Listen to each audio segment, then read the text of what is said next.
بسم اللہ الرحمن الرحیم۔ سورہ ہود 12واں پارہ، آیت نمبر 23 اور 24۔ ان الذین آمنوا وعملوا الصالحات،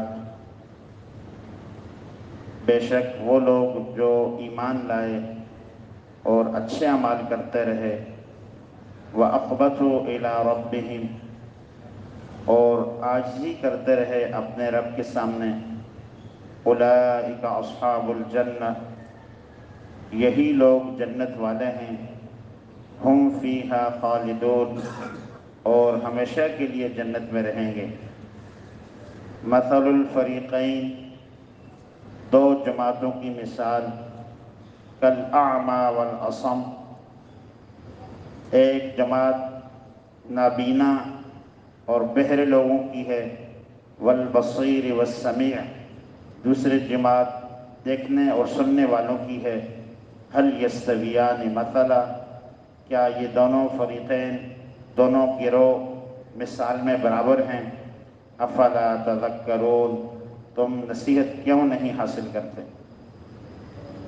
کل کی آیات میں اللہ جل جلالہ نے کافروں کا ذکر فرمایا تھا اور ان کی ناکامی کو بتلایا تھا۔ لا جرم انہم فی الآخرۃ ھم الاخسرون، فرمایا کہ قیامت والے دن سب سے بڑے نقصان والے وہ کافر ہیں۔ اخسرون، سب سے زیادہ نقصان میں جانے والے وہ لوگ ہیں جن کے پاس ایمان نہیں ہے۔ اور اس کے بالمقابل اللہ فرما رہے ہیں آخرت کے کامیاب لوگ وہ ہیں جن کے پاس ایمان ہے، عمل ہے اور اخلاق ہیں۔ تین چیزیں اللہ جل جلالہ نے بیان فرمائی ہیں۔ قرآن کریم کا اسلوب یہ بتاتا ہے کہ اللہ جل جلالہ نے جہاں بھی جنت کا وعدہ ایمان والوں سے فرمایا ہے وہاں ساتھ اعمال صالحہ کو ذکر کیا ہے کہ ایمان کے ساتھ جس انسان کی زندگی میں اچھے اور نیک اعمال ہوں گے اسے جنت ملے گی۔ مگر یہاں تیسری چیز کا اضافہ فرمایا، وَأَخْبَتُوا إِلَىٰ رَبِّهِمْ، ایمان بھی ہو، اچھے اعمال بھی ہوں اور انسان کے اندر عاجزی اور انکساری بھی ہو۔ عزیزو، یہ اخلاق ہیں، ایمان، اعمال، دو چیزیں، ساتھ تیسری چیز اخلاق کو ذکر فرمایا۔ جس کے اخلاق اچھے ہوں، اور اچھے اخلاق میں سے سب سے بڑی خوبی انسان کے اندر عاجزی کا ہونا ہے۔ تکبر یہ ایک بہت بڑا گناہ ہے، اور کائنات کے اندر تکبر سب سے پہلے ابلیس نے کیا تھا۔ اسجدوا لآدم، اللہ جل جلالہ نے ابلیس کو حکم دیا حضرت آدم کو سجدہ کیجئے، تو اس نے تکبر میں آ کر کہا انا خیر منہ، میں تو آدم سے بڑھیا ہوں، میری شان اونچی ہے، میں تو بڑا آدمی ہوں، بڑی مخلوق ہوں، میں آدم کو سجدہ کیسے کر سکتا ہوں؟ تو اللہ جل جلالہ نے اس کے تکبر کی وجہ سے اسے مردور قرار دیا۔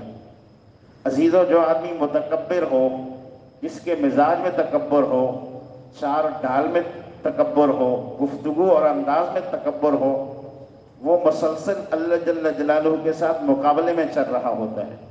حدیث قدسی میں آپ صلی اللہ علیہ وسلم نے ارشاد فرمایا، اللہ جل جلالہ فرماتے ہیں تکبر یہ میری خوبی ہے، یہ میری صفت ہے، جو انسان مجھ سے میری اس خوبی کو چھیننا چاہتا ہے میں اسے پاش پاش کر دیتا ہوں۔ تو متکبر ہونا یہ اللہ جل جلالہ کی خوبی ہے۔ انسان تو بندہ ہو کر کے، کمزور ہو کر کے، لاچار ہو کر کے، مجبور ہو کر کے، اس سے تو تکبر کرنا ہی نہیں چاہیے۔ اور اللہ کے نبی صلی اللہ علیہ وسلم فرما رہے ہیں من تواضع للہ رفعہ اللہ، جو اللہ کے لیے عاجزی دکھاتا ہے اللہ کا وعدہ ہے اللہ اسے بلندیوں پہ لے جائیں گے۔ من تواضع للہ رفعہ اللہ، جو اللہ کے سامنے عاجزی دکھاتے ہیں اور اللہ کے لیے عاجزی دکھاتے ہیں اللہ اسے بلندیوں تک لے جائیں گے۔ ومن تکبر للہ وضعہ اللہ، جو اللہ کے سامنے تکبر کرتا ہے اللہ اس کو پستی میں گرا دیتے ہیں۔ اور اس کی 20 مثالیں موجود ہیں۔ عاجزی کرنے والوں کو اللہ نے اٹھا دیا اور تکبر کرنے والوں کو اللہ نے گرا دیا۔ آپ صلی اللہ علیہ وسلم مدینہ منورہ میں تشریف رکھتے ہیں، حضرت جبرائیل علیہ السلام آپ کی خدمت میں حاضر ہوئے۔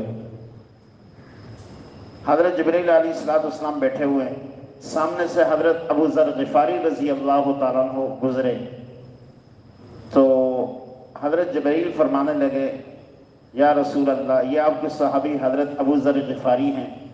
آپ نے فرمایا، جبرائیل جی میرے صحابی ابو ذر غفاری ہیں۔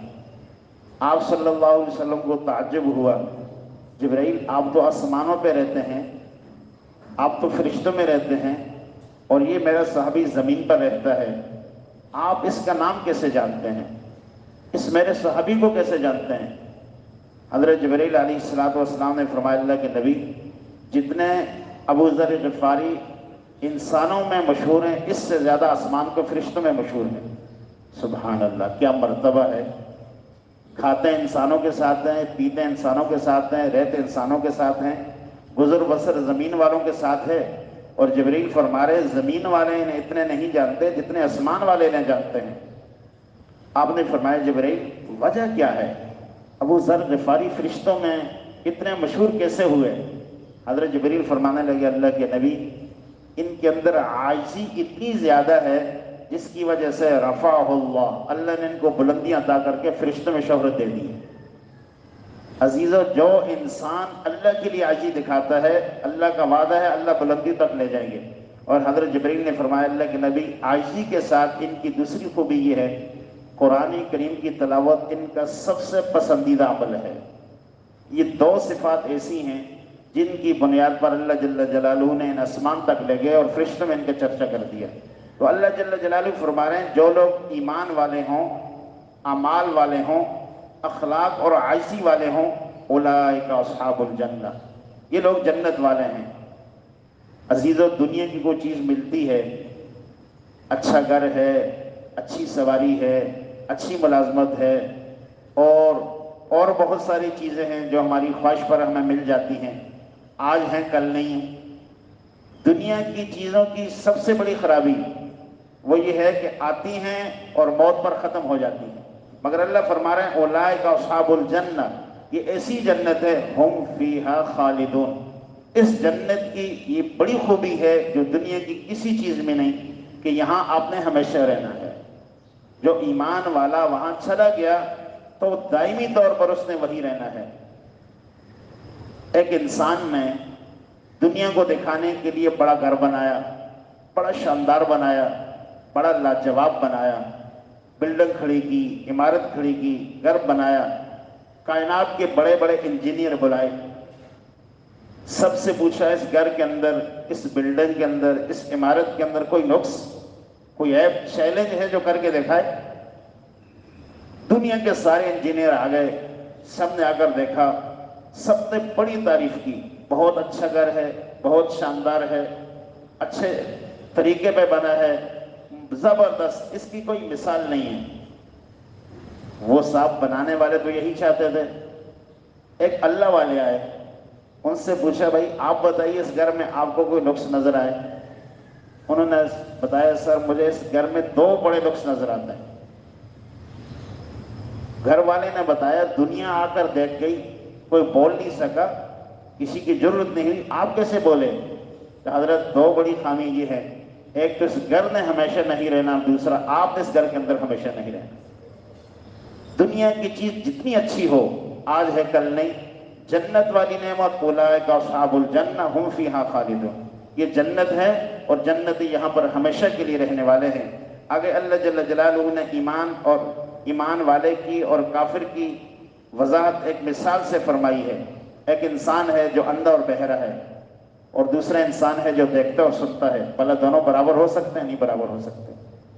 اللہ فرما رہے ہیں، یہ کافر بظاہر تو دیکھتے ہیں، آنکھیں ہیں، کان ہیں، مگر یہ دل کے اندھے ہیں، انہیں حق نظر نہیں آتا، حق بات کو سننا نصیب نہیں ہوتا۔